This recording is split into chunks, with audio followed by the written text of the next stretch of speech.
Today, we discuss our wide receiver rankings, our wide receiver tiers, the theory behind these tiers, what we're looking for in order to move up, move down, navigate these tiers to win our Dynasty fantasy football league. Stick around for all of that and more.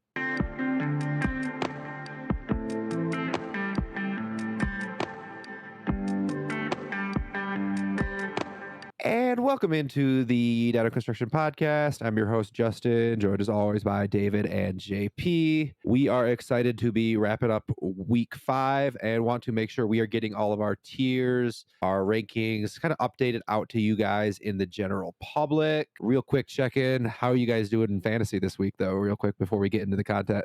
Yeah, it's my best week so far. Got a couple still on the line, though. Could change a little. I think it's been my best week as well so far. So yeah, I'm feeling pretty darn good this week.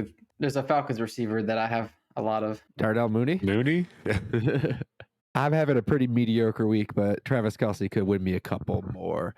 Fingers crossed. All right, hopping right into our tiers. We're going to start, of course, with tier 1. Going to define all of our tiers before we go into them. So with tier 1, more or less, we have the same definition. We're looking for those young studs. And I mean, we mean like real young, like franchise cornerstone for your dynasty. Easily can expect 5 more years of what we're hoping to be truly elite difference-making production. Wide receiver 1 overall. We see this in the range of outcomes for them pretty much every year. And basically, situation-proof is kind of the way we view these guys. Even going to produce potentially with those backup quarterbacks or shouldn't be NFL quarterbacks. And we're seeing that with a couple of these guys. JP, go ahead and read off that tier for us real quick. We've got Justin Jefferson, CD Lamb, Jamar Chase, Amon-Ra St. Brown, Marvin Harrison Jr., and Malik Neighbors. We got 3 LSU wide receivers here, David, but we do have an OSU one. And Neighbors the biggest mover for us, up 7 spots, 2 tiers. Marv also new to the tier. So starting off just with a little trade question within this tier. Obviously, there's some differences. We have player preferences between some of these guys. Is there anybody who that difference, would you be willing to make a first, second swap to move within this tier, to move up within this tier from anybody? Kind of think they wouldn't be in the same tier if my answer was yes. That's kind of expensive to move within a tier, in my opinion. JP, I heard a little from you. Could I tempt you with a 1-2 swap to move from Marvin Harrison Jr. to Justin Jefferson? If I'm competing and I know it's a late first, I might consider it. I mean, it's just a little spoiler. I mean, I didn't have Marvin Harrison Jr. in this tier person when I made my rankings. So I view him a little bit lower just because he's not giving you that elite production, at least not right now. Malik Neighbors is. So I wouldn't do that swap if it was Malik Neighbors. I have Neighbors higher, but yeah, Jefferson, he's a stud. I think best receiver in the league. So if that first is late and that second, is a mid-second, I think I'd consider that for sure. And David, first tier, if you had to drop someone from this tier, who would you be dropping? I think my answer has to be Amon-Ra. He's a little on the older side for this group. He is mostly in a slot kind of role, but he fits great with the team he's on, don't get me wrong. But, we see some other young weapons growing there. And I don't know, I still have him in tier 1, but I could see a case for dropping him out of it, mostly because of the age, though. One thing with Amon-Ra St. Brown is I think Ben Johnson, he's great play caller. If he does leave, I think the offense might suffer a small setback. So maybe that hurts Amon-Ra St. Brown. And yeah, like you said, him being a slot guy, it seems like it's just not, I don't know. I want a guy like Jefferson, CD Lamb, these guys that are playing outside, inside. He's still a great player. Nothing against Amon-Ra. And last question here, real quick. How sure are we that this should be a tier of 6? I mean, I think this is the most important question because I really struggled with this one here. And this was, I think, something we've been discussing for a while. Like, where are we drawing the line? Like, I probably would be willing to pay a second to move from Marv to Jefferson. Would you be willing to do that, David? I think a second is probably the price to move around within this tier. A third really does nothing for me with these guys. But you, David, do you feel some conviction that this is all one tier here? Because I'm really kind of torn, especially on Marv, for me being in quite the same tier. I flip-flop back and forth probably every 5 minutes. It is definitely a very large tier 1. We're probably more used to seeing 2, 3, maybe 4 players in it. I almost put Jefferson in his own tier, but he also's getting a little up there in age for this tier. I mean, I can't knock him off the top spot until someone else takes it from him, but I think that was the main reason I didn't give him his own tiers. We've been talking about the price we'd pay to move in between them all. If I'm not willing to pay a lot to move from one to the other, then to me, that means they're in the same tier. I doubt it stays like this for too much longer. Probably by the end of the year, we'll have a little more information. But I mean, I love all 6 of these guys, and they could all stay there too. So for right now, I think I feel pretty good about it, but it is definitely a little strange. And JP, give me your argument real quick on why you have multiple tiers here in your rankings. Yeah, I mentioned a little bit about Amon-Ra St. Brown. Him being restricted to the slot primarily. I just don't think that he's quite the level of talent as this guy's on the outside. But I mean, he's still great. Like I said, the Ben Johnson question, if he leaves, I mean, I think there's a little bit of concern, not too much. I'm splitting hairs here, really. But with Marvin Harrison Jr., just the fact that we haven't seen the consistent elite production, because we've seen it from all 5 of these other guys, even Amon-Ra St. Brown. So I think that's kind of where, if I'm a competing team, I don't know if I value Marv as a tier 1 wide receiver. Yeah, that's fair. I think I was counting on him as a hammer myself, and it's been so far disappointing outside of that one big spike week. Does have 3 weeks over 15 points. Maybe not quite what we were looking for, but it's not like he's giving you duds every week. Yeah, I mean, it's kind of what I expected when I had him tier 2 coming into the years, just where I'm at mentally. But David, why don't you go ahead and define what we're looking for in this next tier, tier 2? Yeah, with how big tier 1 is, tier 2 is a little awkward. Typically, we like young guys with a real chance at tier 1 here. There's still a couple of guys that fit that profile. It's also, though, a couple of players who are a little bit older, like 25, 26, and player who's injured and not going to help you this year. Not sure if those guys have a real chance at tier 1, but we just felt like with the production that they offer you and the fact that they're still in their primes, kind of early in their primes, that they fit in tier 2 here. Justin, why don't you go ahead and read to the audience who our tier 2 is? Our tier 2 wide receivers, we have Nico Collins, Puka Nacua, Garrett Wilson, AJ Brown, and the injured player you mentioned, Rashee Rice. Yeah, Rashee and Nico are the biggest risers. Rice up 3 tiers, Collins up 2. JP, I know you've been high on Nico this whole time. You want to go ahead and just gush about one of your favorite players for a minute for us? Yeah, so as I mentioned, Amon-Ra St. Brown and Marv, I had them in the same tier. I actually had it was a tier of these 3 players, with Nico Collins being the 3rd. And he's only like 6 months older than Amon-Ra, so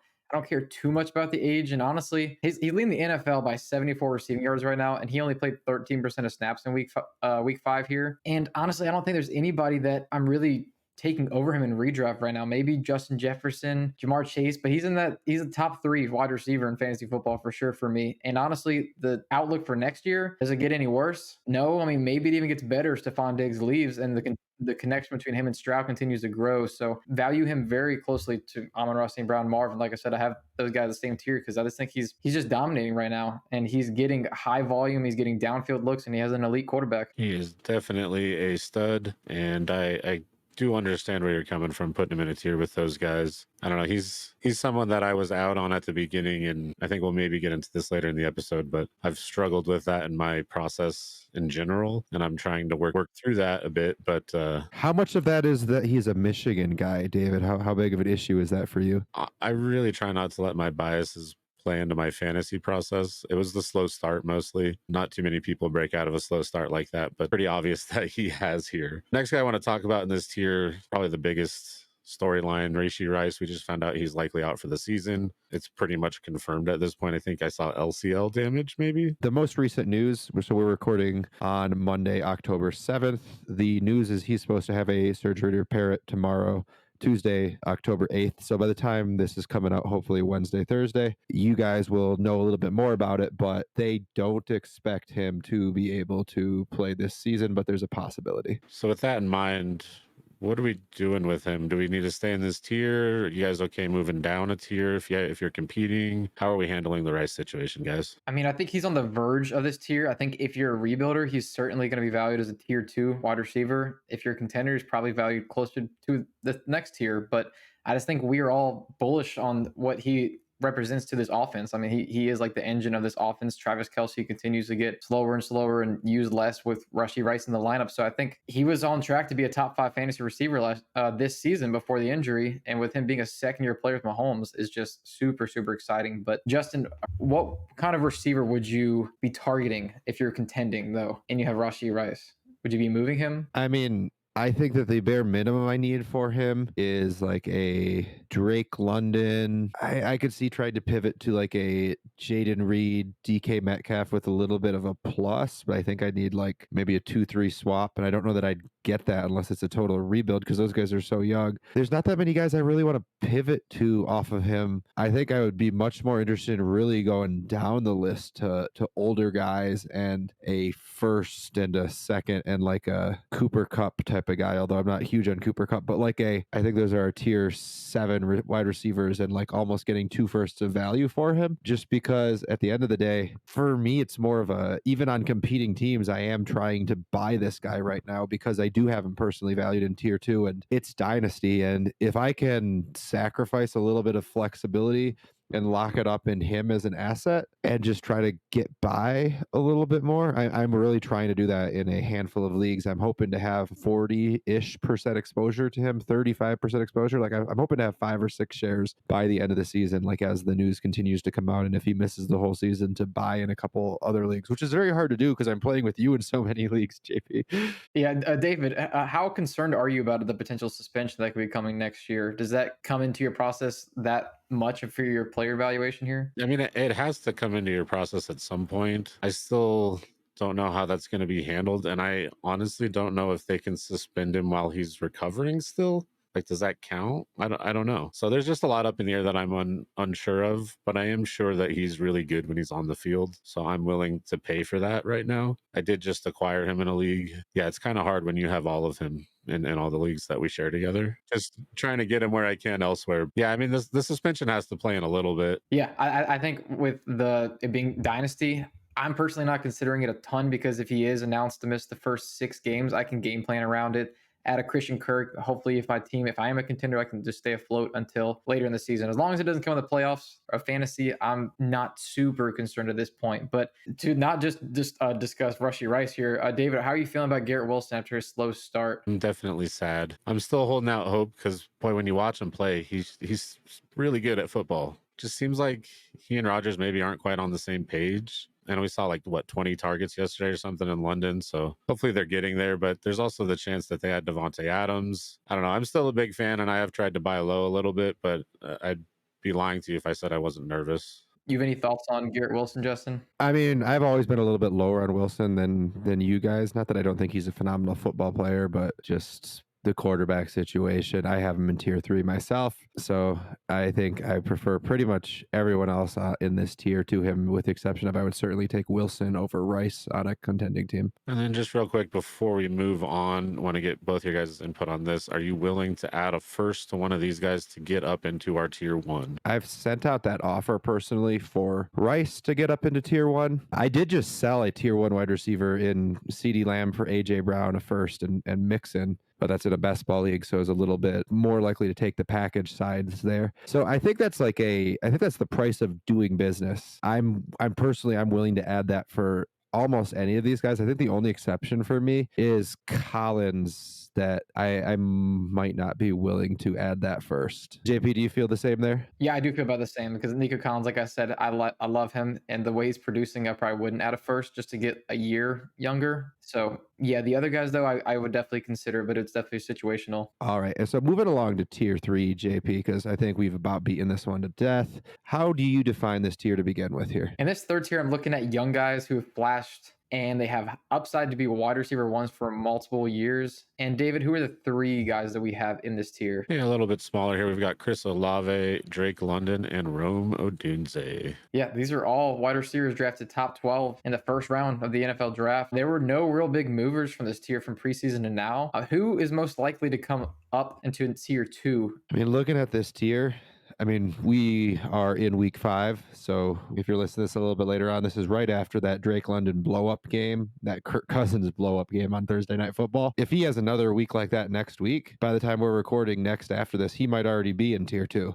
honestly, with how reactive we are. And it is very possible Cousins is just figuring it out with him. So I would say this season, Drake London has the best chance to. I don't know that I really see much of a path for Olave rising. I will say that long term, Rome Odunze probably has the highest ceiling unless Drake London really puts it together the next 3 weeks. Yeah, Doomsday and London are two players I really love a lot. And Drake London, he had a dud week one. I mean, that whole offense did. Kirk Cousins looked terrible. But from week two on, he's averaging over 20 fantasy points per game in PPR, and he'd be wide receiver 5 points per game at 23 years old. And he's younger than Puka Nacua, Rashee Rice, Jaden Reed, who all are second-year wide receivers. So he came in really young. I think it's something to consider. But David, who do you think is most likely to drop out of the second tier? Yeah, I mean, kind of piggybacking on Justin here, I do think Olave has an outside shot to move up, but he's probably the most likely to move down. I just don't see a clear path for the Saints to upgrade their quarterback position. You know, their offense looks a lot better with Clint Kubiak running the offense there. They're getting a lot more motion. I do like Olave still, but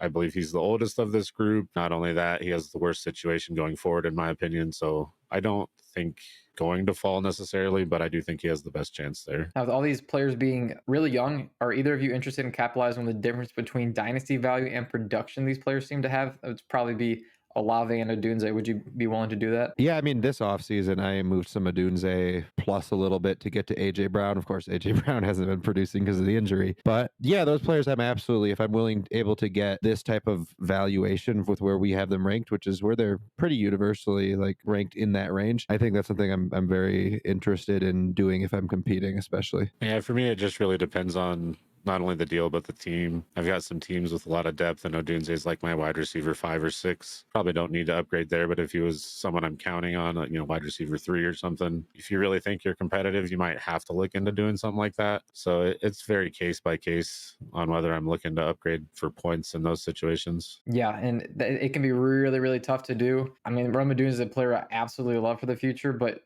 sometimes you have to make those moves to be able to win in Dynasty. I mean, if you can get an AJ Brown like Justin did, you might have to do if you want to win this year. We sure do like winning, don't we? That's the point. All right, Justin, you want to go ahead and move on to the next tier and define our 4th tier for us? Not really, because it's kind of messy here. We got young stud, veteran, wide receiver ones, guys that we really believe in their talent, that we think have the ability to like really ascend, that are a little bit older in their careers, and one really old stud who just needs his healthy quarterback back. It's kind of messy, but these are all guys that are, I would say, worth a first plus. Almost all these guys, I'd say, are close to that first and a second in value. A couple maybe a little bit lower, but these are worth between a first and 2 firsts. But I wouldn't sell them for a first. I wouldn't pay 2 firsts is probably the best definition I can give you. Yeah, in the old stud you're talking about to start off this tier is Tyreek Hill, and we also have Brandon Ayuk, Jaden Reed, Devontae Smith, DK Metcalf, Zay Flowers, Brian Thomas Jr., and Jalen Waddle. Yeah, interesting tier. Couple of those Dolphins wide receivers, we have dropped 7 spots and a tier in our ranking. Something I just want to touch on here, because this is Dynasty Fantasy Football we're playing. Are we overreacting to Tua being out, since this is, of course, Dynasty, not season long, David? I mean, with Hill, I'm going to say no, because he's getting up there in age and his value very much depends on him putting up points. We might be overreacting a little with Waddle, but thought he was maybe a little overrated personally. At least overvalued, maybe not overrated, but I think this is kind of just evening out. And I think when Tua comes back, he'll probably still be around here. He might go up to tier 3 if he breaks out, especially if Hill retires. But I just think Hill's going to be there another year or two. At that point, Waddle's going to be old enough that we don't really care that much about him anymore. And Justin, with the way you define this tier, I do think Jalen Waddle, since just the community as a whole, I think might have overreacted to the Tua situation. So if you can send a first for Jalen Waddle, you guys are doing that in every situation. Vet the first, not an early first, God no, but a playoff first for Jalen Waddle. 70% of my rosters, I do it. Like, I'm not going to give up the liquidity of the first for him if I have 7 wide receivers in these top 4 tiers. Like there are teams where I have that build where I'm holding that first because Jalen Waddle could never find his way into my roster. But in a vacuum, yeah, a playoff first for Waddle, I would still smash that because I do believe in him as an asset. Yeah, I think he's definitely worth a playoff first, at least. Probably more, but not an early. Yeah, definitely not a rebuilding first. I just thought that was an interesting discussion with the way you define this tier, because I do think he's a little bit of a buy low. I think Tua is probably going to be back in a couple of weeks. I do think there is some concern long term for Tua, but I still think he's going to be very productive when he does come back. What about Brian Thomas Jr.? Justin, how do you feel about him right now with the way he's played through the first 5 weeks? Dude can ball, man. I am ecstatic for the shares of Brian Thomas Jr. I have. I'm sad for the ones that I sold this offseason to try to. I had one share I sold for a first in a league because I'm pretty loaded at wide receiver, and he was just the one I could liquidate because I wanted to have my roster construction. I had like 8-9 wide receivers that were startable. Very sad he's got off that roster. Like this guy at this point, I feel like he's another week or two from being in tier 3. I feel like if he has 2 more 18-point fantasy games, he's in tier 3 already. And I don't know if there's anyone outside of maybe a Jaden Reed that can also move up to tier 3 with just 1 or 2 more games. Like everyone else in this tier, there's a lot of stasis. So Brian Thomas Jr., I am almost at the point where if I had to, I know they're playoff firsts. I'm entertaining trading 2 playoff firsts for him. I don't know that I would, but I'm entertaining it. His top 15 wide receiver production, and he just turned 22 years old. And I think he's probably one of the scariest assignments for a defensive back right now with the speed he has over the top. Very dangerous. But David, how do you feel about Zay Flowers and Brandon Ayuk? Are these guys that you think could rise or fall from this tier? I think, well, I'll start with Ayuk because I think I see these two very differently. I think Ayuk has a chance to get back up into tier 3. He definitely had a very slow start, which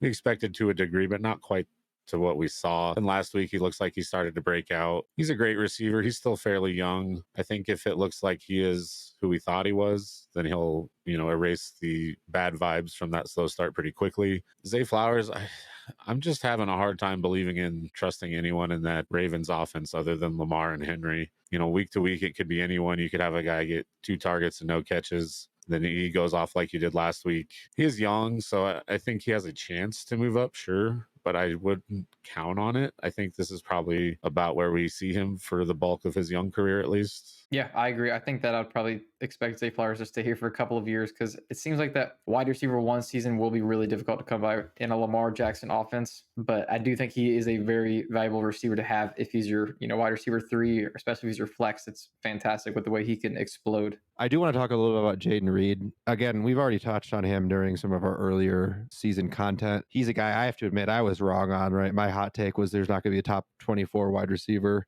on this Packers team, that it was just going to be everyone cannibalizing everyone. There is an alpha, and it's the slot wide receiver, and it's Jaden Reed. So I'm taking the L on that one there. I also think, like I said earlier with BTJ, he is the only guy that has that ceiling to really ascend into tier 3 meteorically, 2 more solid weeks and he's already up. If we see 2 boom games from Ayuk, I don't think he's making it up there. Maybe Flowers, but again, he's also had some duds this season. I'm going to start the line at 2 playoff firsts. David, are you considering that for Jaden Reed if you have him to spend and can't really do much better with him right now? I would try other places first. I'd rather have Brian Thomas Jr. for that price, I think. It's definitely close. There are other weapons in Green Bay.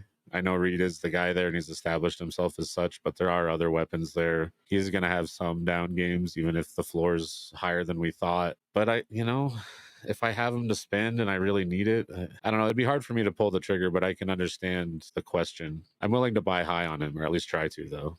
That's for sure. JP, are you willing to pay that line for him? I don't think so. If I get a little bit of a kickback, I think I'd consider in some situations though, but in a vacuum, probably not quite, but close. Definitely interesting pieces for sure. David, can you go ahead and define tier 5 for us? Yeah, this one I think makes a little more sense than the last one. I think this is probably the last tier that I feel fairly confident I should be able to get a first for these guys. Most of them are still young with some upside and have some upward mobility, at least potential for it. A couple of them are getting a little older, but this is a nice grouping of wide receivers you'd definitely be happy to have on your squad. So we have George Pickens, DJ Moore, Ladd McConkey, JSN, T. Higgins, Tank Nathaniel Dell, Xavier Worthy, and Jordan Addison.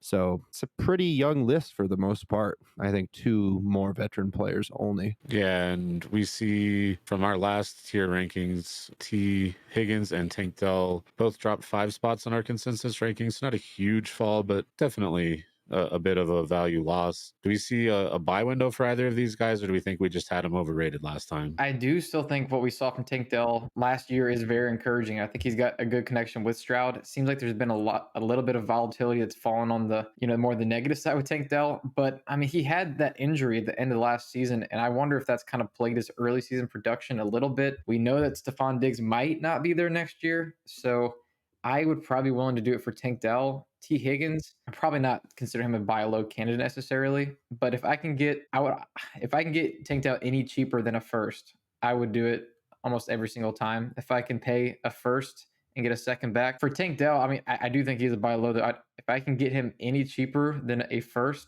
I would do it for Tank Dell. But Justin, who are you paying a first for any of these guys in these tier right now? Guys that I would happily pay a first for in this tier, Pickens possibly, but I might be willing to pay first for Pickens. I have a little bit of just hopium for him still, although we just saw a 1 down week from him. I think Ladd I would probably be willing to pay first for, and that's probably all that I'm pretty willing to pay first for in a vacuum. The rest of the guys I am much more interested in general in liquidating. I value them as around a first, so I'm willing to accept them as a first equivalent in a trade if I can't get the first, right? Like, so if I'm selling another player and I want a first, the guy can't give me a first, I will take a Ladd McConkey, a Xavier Worthy, a Tank Dell, a Jordan Addison as a first valuation, but I prefer the first to them, if that makes sense. Yeah, I would just say, are we ever happy to spend a first? Obviously, if you're getting a stud, you're okay with it, but it still kind of feels a little icky, right? Yeah, I mean, tier 4, I would happily pay a first. I mean, assuming it's not an early first for any of those guys in the previous tier, but these guys, I'm probably not happy to do it. It's more so if I have to, but if I can get a second back paying a first, I'll do it for any of these guys. So I think they're kind of right on that cusp. Like you said, Justin, I think they're valued right around that late first. All right, and last thing I want to touch on in this tier, a couple price checks on moving up. Let's start just to move up to tier 4. Are we paying a second? Do we need something back on top of that second? I'd pay a second. Yeah. I believe I would for any of these guys to any of those guys as well. Probably Jalen Waddle might be an exception, just depending on where in this tier we're moving from. And then also I think Tyreek Hill might be an exception. Obviously, if I'm not competing, there's no way. Now, what about a random first to move up to tier 2? So Nico, Puka, Garrett Wilson, AJ Brown, Rashee Rice. Take my money. Yes. What about tier 3? You still paying that first for like London, Odunze, Olave? I think so. Probably not. And JP, moving along from this tier now that we've kind of ironed out those prices, can you define the 6th tier for us? These aren't guys that you can get a first straight up for, but they're interesting guys that it's kind of a random collective, but they're all pretty productive players. But David, who are the 5 players that we have here? Yeah, we've got one of the biggest risers on the season, Jameson Williams, one of the biggest producers on the season, Chris Godwin, Mr. Steady, Mike Evans, one of the bigger droppers in the season, Michael Pittman, and then Deebo Samuel, who, boy, when he's healthy, he sure is good, but he's not healthy that often. Yeah, certainly that's the case. But with Jameson Williams, I mean, he's been a meteoric riser for us. He went from being untiered to up into this tier 5. The previous tier we defined as round worth of first, as we mentioned. I mean, are there any of these guys you're considering trading a 5-0 kind of teams first for, if you can get them, if you really need a wide receiver plug-in? I think I'd need something back. Well, at least I'd want something back. If I've gone everywhere I can, I really need a wide receiver, and one of these guys is the best I can do. Probably do Godwin, Evans, Deebo. Might do Jameson Williams, but I still don't think I'm quite there yet. And Pittman, I'm just kind of soured on until we see a turnaround for that offense as a whole without Flacco, with Anthony Richardson at that. I was gonna say we just saw it. It was called Joseph Flacco. I agree with that prognosis. I was having a conversation with a friend of the show, Awesome Dumpling, about Mike Evans, and just there's no way I'm paying a first for Mike Evans, but I could consider like, let's say I've already sold my second, I'm trading my first, which I'm 5-0. I would probably be willing to take the literally a round later second, so a 12 pick drop. If I could get that second back, I'd probably be willing to take Mike Evans, possibly Chris Godwin. If I really needed that wide receiver, let's say Rashee Rice just went down, he was on my team, and I'd prefer to keep Rashee Rice and trade my first. Like, there are situations, but in a vacuum, it's gross in the streets thinking about paying a first for one of these guys. However, you might have to, and some of these guys, especially the 3 not mentioned, Jameson Williams, I think have the potential to really produce pretty close to elite levels for you. But I think I might prefer to dip into the next tier for a little bit cheaper. Yeah, I just think that this entire tier these guys are just very volatile from week to week. I mean, Chris Godwin, he's been hot, but I mean, he could also be pretty volatile. But yeah, I think these guys are more so guys that you'd prefer to have as your wide receiver 3 or your flex. But it is a pretty interesting tier. And Mike Evans is a pretty good wide receiver 1, I gotta say. He just old. you're happy with him as your wide receiver 1 on a contender? Absolutely, yeah. I mean, he's literally like wide receiver 5 or 6 of the season practically, isn't he? Like, I mean, he's somewhere up there, like 2 touchdowns in multiple games. Yeah, but I mean, the way that his production comes is he's had 2 duds, he's had 3 blowups. He's just really volatile. And with the way that we know Dynasty is, there's consolidation of wide receivers in the upper, most productive guys. So I mean, yeah, I guess if he's your wide receiver 2, he's kind of the one that is the most productive out of this group so far. I mean, Godwin's been crazy good too, but I just don't like to have that volatility to that degree as my wide receiver 1. But Michael Pittman, moving on to him, he's the biggest faller here for sure. He's down 16 spots and down 2 tiers. I mean, how are you viewing this guy right now if you're contending? Because we've seen how he is with Flacco, but with Richardson, hasn't been so good. I'm not viewing him if I'm contending. I feel uncomfortable taking 2 seconds for him just because of like where he's been valued, but probably the right process is to try to take 2 seconds for him. Buy another wide receiver if you need a starter. That wide receiver you buy for the second who just has no dynasty value because they're old. Let's say Kelvin Ridley, if you can get him for a second. Christian Kirk is going to produce just as much, possibly higher. And I have a second. Yeah, honestly, I do think that's probably the way to go because he's very inconsistent, and even more so with Richardson on the field, which he's probably gonna be starting the rest of the year. So the last question I have for you guys in this tier is: if you have JSN or Ladd, would you be willing to tier down to a more productive player in this tier who's a little bit older, like a Debo or a Mike Evans, with a third on top of those guys? That one really depends. Obviously, if I'm rebuilding, no way. But if I'm competing and I really need the production, I could see it. But I think I'd want a little more, like a 2-3 swap or something. Same for you, Justin? Yeah, everything is relative. In a start 9, much more likely to do that because a couple of these guys could be much more start 9 hammers, and I'm not sure those other guys can ever guaranteedly break that more difficult barrier. But like in a start 11, I'm much more on the same page with David, where it's brother you. Yeah, I do think Ladd and Jason, they're a little bit difficult to rely on week to week, but we like their long-term prospects, and they're just a lot younger. So I definitely understand it's very situational there. But Justin, why don't you go ahead and define the 7th tier that we've got in our last one? So there's only one guy in here that doesn't meet this criteria. So I'm just going to call this the unsexy names. God knows they're not worth a first, but they're probably going to produce pretty well for you. This is pretty similar to our last year when we did wide receiver rankings over the summer. A lot of old guys we expect some production from. There's one exception, one rookie in here, but mostly it's just cheaper veteran production that I'm pretty interested in digging into this disgusting bin here. Let's do it. Yeah, and that disgusting bin is full of guys like Deontay Johnson, Devontae Adams, Stephon Diggs, Terry McLaurin, Cooper Kupp, Amari Cooper, Keon Coleman, and Calvin Ridley. They seem very same-ish. Yeah, of course, this tier, most of these guys are producers. So thinking back to some names like Hill, Metcalf, Flowers, Waddle from our tier 4 guys, would you take any of these older wide receivers and a first would you sell those guys for any of these older wide receivers and a first in order to kind of try to keep or have at least similar production and the flexibility of that first just in a vacuum? Yeah, I think. Do you want to go first? No, you go ahead. I think assuming I'm competing, otherwise we're not really considering this, I would be willing to move down from any tier 4 receiver except Brian Thomas Jr., Jaden Reed, if I'm adding a first. I don't love all of these guys here. I probably wouldn't take Kupp until I know more about the injury.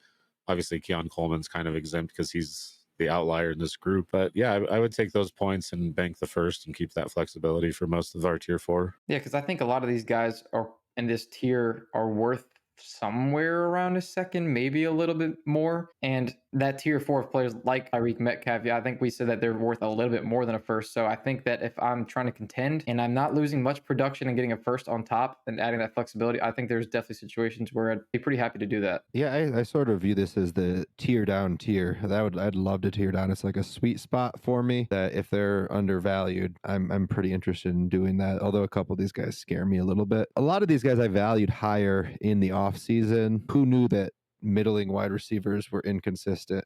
Someone should have told me this going into the season. Is there anyone in this tier you guys would be willing to pay 2 seconds for at this point? I don't think so. Yeah, not in a vacuum at least. Okay, just trying to narrow in a little bit on the price points there.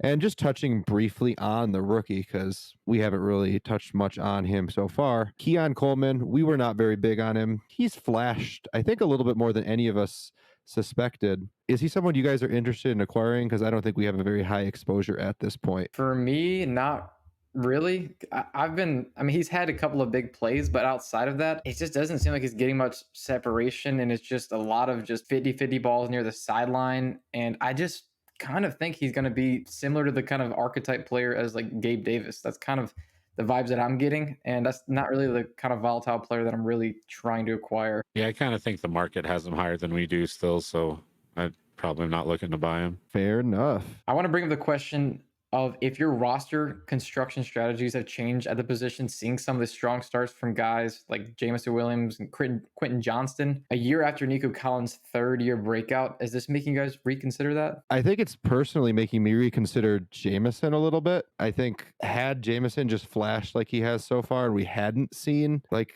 last year, I'm reconsidering because of Nico Collins last year. It's something where I'm reconsidering Jamison Williams and the approach to it. And I am starting to think I'm never going to believe in Rashad Bateman because I'm not crazy, but I do think it's going to change my risk appetite in startups next offseason to probably target mid-range wide receivers a little bit more in rounds 12 to 16 than I probably would have before. Yeah, I think kind of as I touched on at the top, this is part of my process that I'm working on. I definitely write off players sometimes at a young age and I never come back around on them. I think the big thing is just trusting what you see. Okay, someone had a bad start to their career, but now they've put together a good half a season. It looks like they have a role on the team. The coach likes them, quarterback likes them, whatever it is. Guys can change. Guys can change, the outcome of their career like that. It's still not something I want to bet on regularly, but I do want to look into, the data and the history of that kind of thing and see if I can maybe look for some indications that a player is going to break out of a slow start, because it's nice to hit on these guys. You hit on Nico and I mean your value is skyrocketed since then, so I definitely want to figure out how to hit on these guys, but I don't want to just blindly throw darts at them. Yeah, I mean, with Jamison Williams, he kind of had that excuse of the ACL. So, I mean, the first year was pretty much a wash. The second year, I do think we should have probably treated that as just the rookie year, essentially. That might be the biggest thing with him specifically. I mean, Quentin Johnston, it's still tough because it was one of the worst rookie years we've ever seen. And a lot of times when it's that degree of poor, when he's given opportunity, I think maybe it's when a guy's not on the field as much. That might be the indicator that a guy's getting better. I don't know. It's really tough to say, but it's definitely something we got to dig into more in the offseason. Absolutely. And definitely fun revisiting these tiers. We are excited to hear from you in the comments below. Let us know where you agree, where you disagree, if we're crazy. Any questions that you have about players in this tier, trade questions in general, we'll make sure to get our responses out to you. We want to give you a big thanks for listening to another episode of the Dino Construction Podcast. We hope this was as helpful for you as it was for us. Please make sure to like and subscribe wherever you listen or view. And from all of us here at the Dino Construction Podcast, until next time.